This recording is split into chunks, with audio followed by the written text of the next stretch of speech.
যোৰহাটৰ মালৌ পথাৰৰ ঐতিহাসিক শ্ৰী শ্ৰী অষ্টভুজ দেৱৰ বৰভেটিত ২৫৭ সংখ্যক ন লগোৱা উৎসৱ উদযাপন।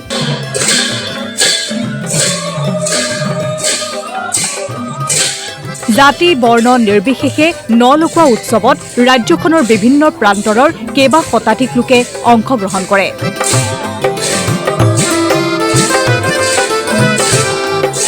গায়ন বায়ন আৰু নাম প্ৰসংগৰে মুখৰিত মালৌ পথাৰত থকা ঐতিহাসিক শ্ৰী শ্ৰী অষ্টভুজ দেৱৰ বৰভেটি। মায়ামৰা বৈষ্ণৱ গুৰু শ্ৰী শ্ৰী অষ্টভুজ দেৱৰ বলিষ্ঠ নেতৃত্বত ৮,৯০,০০০ ভক্তৰ মহান ত্যাগ আৰু শ্ৰমৰ ফলশ্ৰুতিত গঢ় লৈ উঠিছিল এই বৰভেটি তীৰ্থস্থান।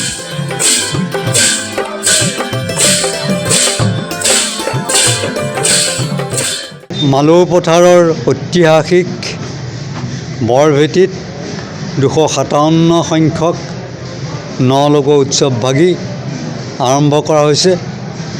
যিভাগ আমি কালি আচলতে আৰম্ভ কৰিছিলোঁ আৰু গধূলিলৈ ২৫৭ গছি বন্তি জ্বলাই আমি আচলতে এই অনুষ্ঠান ভাগ আমি শুভ আৰম্ভ কৰিছিলোঁ। এতিয়া ২৫৭ বছৰত আমাৰ এই গোটেই অসমত বিয়পি থকা বিশেষকৈ ১৬খন জিলাত আমাৰ মায়ামৰা সম্প্ৰদায়ৰ লোকসকল বিয়পি আছে আৰু তেখেতসকলে ইয়াত আহি আমাৰ যিটো প্ৰথম ধান ৰেপটো বুলি কয়, সেই ৰেপৰ চাউল উলিয়াই ন চাউলেৰে সৈতে আমাৰ ইয়াত সাজ বনাই সেই সাজটো ইয়াত আচলতে ভগৱানৰ ওচৰত প্ৰথম অৰ্পণ কৰি তাৰপিছত তেখেতসকলে খাবলৈ যায়। আৰু এই সাজটো হৈছে কি, যদিও আপোনাৰ উজনিৰ ফালে সাজৰ অৰ্থটো বেলেগ, আমাৰ ইয়াত কিন্তু সাজ মানে হৈছে কেঁচা পিঠাগুড়ি, আমাৰ যিটো ন চাউলৰ পিঠাগুড়িত গুড় গাখীৰ ঘিউ মৌ আদি দি যিটো আমাৰ মিঠৈ বনায় সেইটোকে আমাৰ সাজ বুলি কোৱা যায়। আৰু ইয়াৰ লগতে আমাৰ যিখিনি আমাৰ শ্ৰীমন্ত শংকৰদেৱে প্ৰথম আৰম্ভ কৰিছিলে প্ৰসাদ, মাহ চাউল, কল, কুঁহিয়াৰ, নাৰিকল এইখিনি দি পেলাই আচলতে আমি তেওঁৰ ওচৰত আমি সদায় সেৱা কৰোঁ।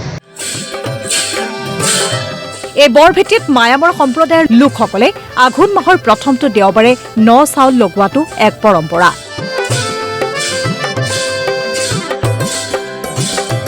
এই পৰম্পৰা ৰাখিয়েই স্থানীয় ৰাইজৰ লগতে ৰাজ্যৰ ভিন্ন প্ৰান্তৰ পৰা অহা ভক্তই পুৱাৰ পৰা ভিৰ কৰে বৰভেটি।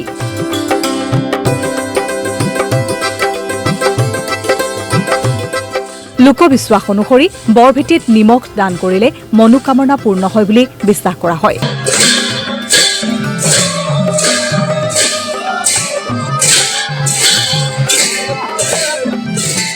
যোৰহাটৰ পৰা ৰাজীৱ বৰা, DY 365।